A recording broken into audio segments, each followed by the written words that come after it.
The self-storage industry is booming, which presents a problem that it's getting increasingly competitive.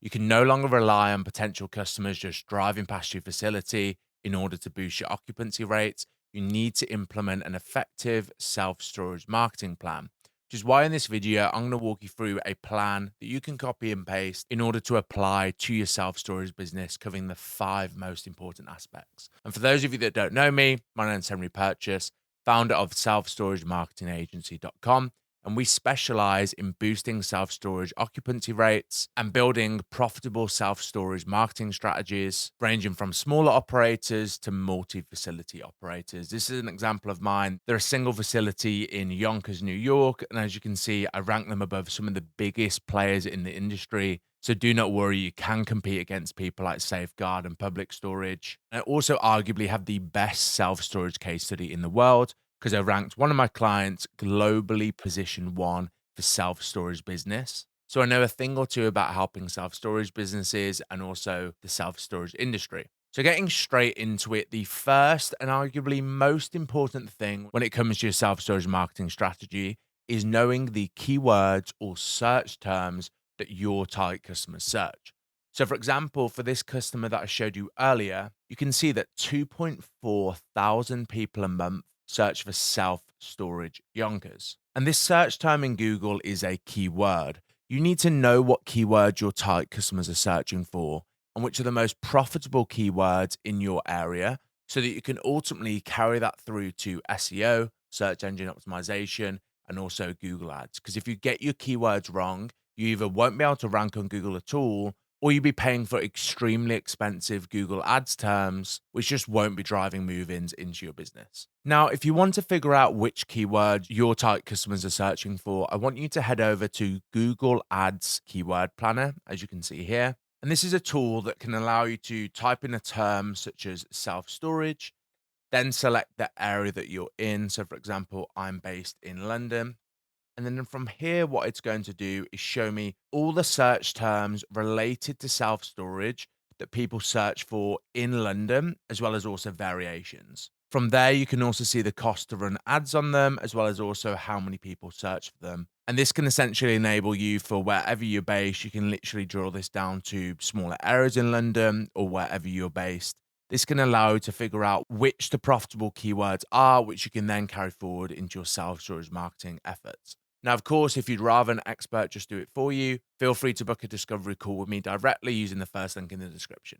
So now you know what your keywords are. I'm now going to move you over to the second most important thing of any self-storage marketing strategy, and that is Google My Business SEO.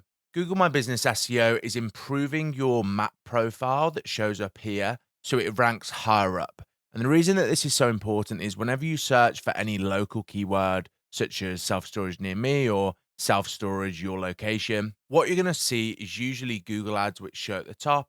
And then after that, you're going to see the Google Map Pack. And around 50% of your movings are going to come in from this. So this is so, so important.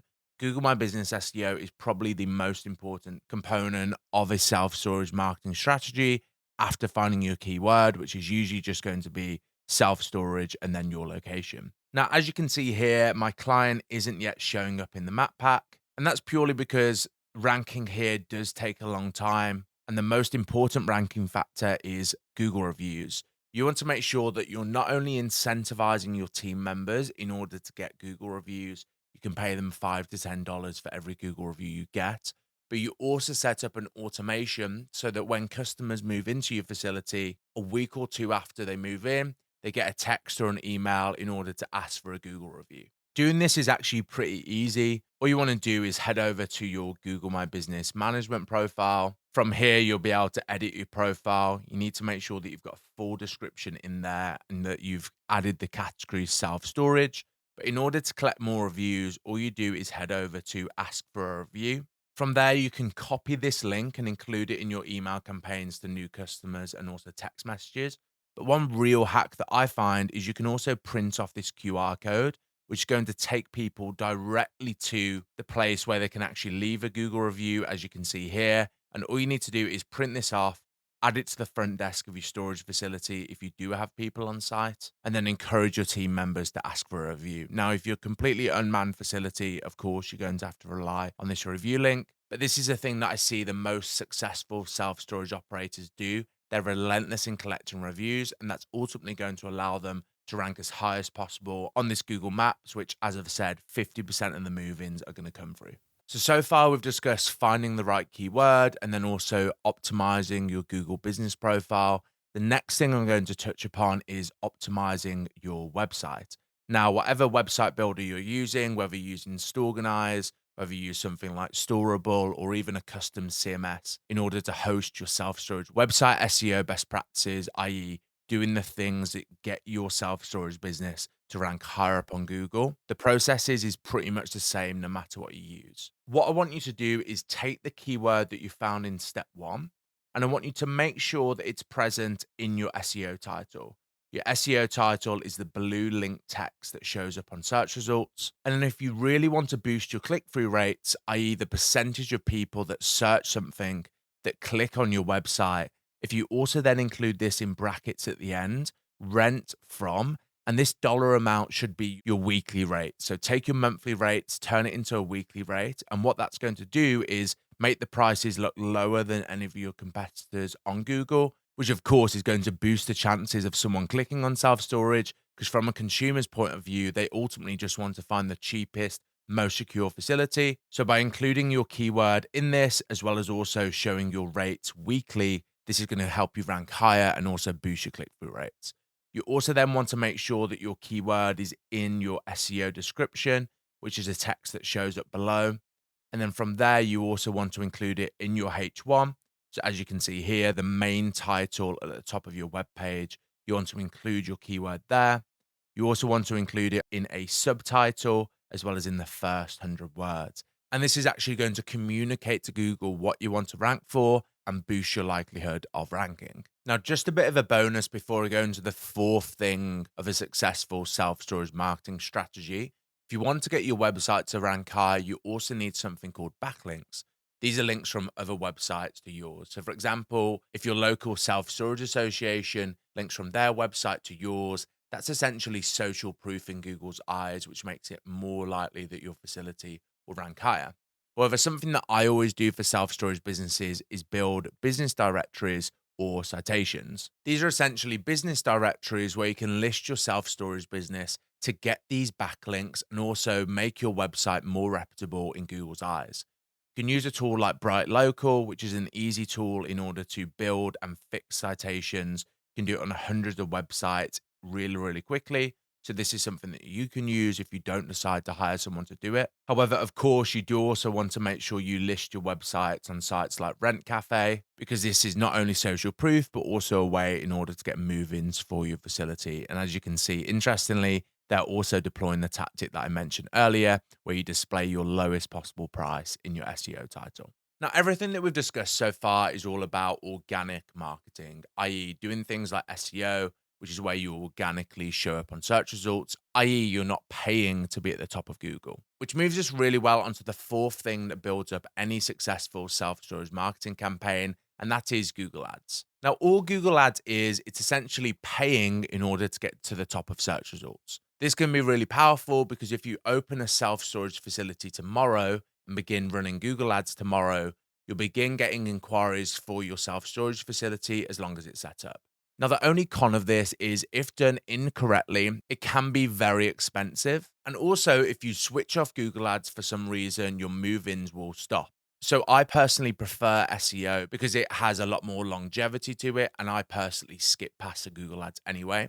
However, if you open a facility, I do always recommend using Google Ads in the beginning because this can help boost your occupancy rates in the short term, while in the medium to long term, SEO will then take over and drive cheaper move-ins to your facility. Now, how to set up and run a Google Ads campaign for a self-storage facility is a whole nother topic that really needs its own video. However, what it really comes down to is, like I mentioned in the first step, is selecting the right keywords and also excluding the wrong keywords that you don't want to go for. So as you can see here on Google Ads Keyword Planner, this will show me any keyword and the bid range for me to pay for that keyword on Google Ads. So, for example, storage units near me in London. In order to get to the top of Google for this, I'm going to pay between £5.50 and £13 per click that comes to my website. And the real way in order to master self-storage paid ads is making sure that you select the right keywords, but then also exclude the wrong keywords. So, for example, as you can see here, cheap storage units near me, I would have to pay around the same amount, if not a little bit higher, to run ads on this keyword compared to just storage units near me. And potentially, this is a keyword that you want to exclude because anything to do with cheap is potentially going to mean you're going to get a lower value customer that you might actually have to pay more for. So it could potentially be smart to exclude keywords like cheap or maybe even branded keywords like public storage to make sure that you're not either bidding against a competitor for expensive keywords or bringing in lower quality customers. It sometimes even makes sense to go really niche with your keywords. For example, if you're a 24/7 facility, remote operated, people can access anytime, you may want to go for 24-hour storage near me. If you have climate control, etc., you may want to go for that. It's all around selecting the right keywords, and it's something that you can really dive into, as well as also making sure that you set your limits and you set your bid range appropriately so you don't end up overpaying for customers or paying far too much out of your bank account for Google Ads in 1 month, only to lose money on each customer that you move in. So that is the fourth step of any successful self-storage marketing plan. I'm now going to move into the fifth and probably the most overlooked part of a self-storage marketing plan, and that is your website UX. UX stands for user experience, and you want to make sure that it's as easy as possible once they find you in order to book a unit. Now, I've seen far too many self-storage businesses in the past rely on contact forms and not have any online move-in capabilities. If so, you really need to be moving over to a self-storage software, such as a platform like Storganize, which I'll also link in the description. Because in this digital online world, you want to make it as easy as possible for someone just to book and move into your self-storage facility. For example, this is a client of mine that I'm working with in Australia. We're currently doing some work on their website. We're doing some SEO work. And one thing that their website isn't optimized for is use on mobile. Most people that are coming to your website looking to book self-storage units are going to be on mobile. And as you can see here, there's no actual call to action for someone to book a unit. Sure, if they head to the menu, they can go to locations, find a space, but it's not actually clear to someone how to book a unit. And this is where so many self-storage facilities are losing money and ultimately missing out on the self-storage campaign, because you can be doing Google Ads right, you can be doing SEO, but if you don't get your user experience right, ultimately you're literally just throwing money straight into the fire. If you compare this compared to the new design that we're working on, as you can see, we've got the money here, which again is linking to what I said to you before. You want to have your lowest rates available to boost your click-throughs and conversions. But you also want to have call to actions as clear as possible above the fold, so at the top of the web page, that allows someone to either book now or get in touch. Because if there's any friction with someone actually being able to move into your facility, people are ultimately going to go to a competitor. Because what I've found with my experience working with self-storage businesses and people that use self-storage, what they'll tend to do is click on like the top 3 search results. They'll look for the cheapest, most secure, and most easy to book option, and they'll just go with those. So even if you're ranking well on Google, if you don't get this right, by adding clear call to actions, by displaying all the benefits of your facility high, as well as also Google reviews and the Google map on your web page, you literally are pouring money away, and your self-storage marketing plan won't be as effective as it can be. So there you are, guys. Those are the 5 important components of a self-storage marketing plan that you can just apply to your facility. Now, of course, if you'd rather a proven expert that specializes in self-storage do it for you, head over to the first link in the description and book a discovery call directly with me to see how I can boost your occupancy rates. But of course, in the meantime, thanks a lot for watching this video, and I'll see you in the next one.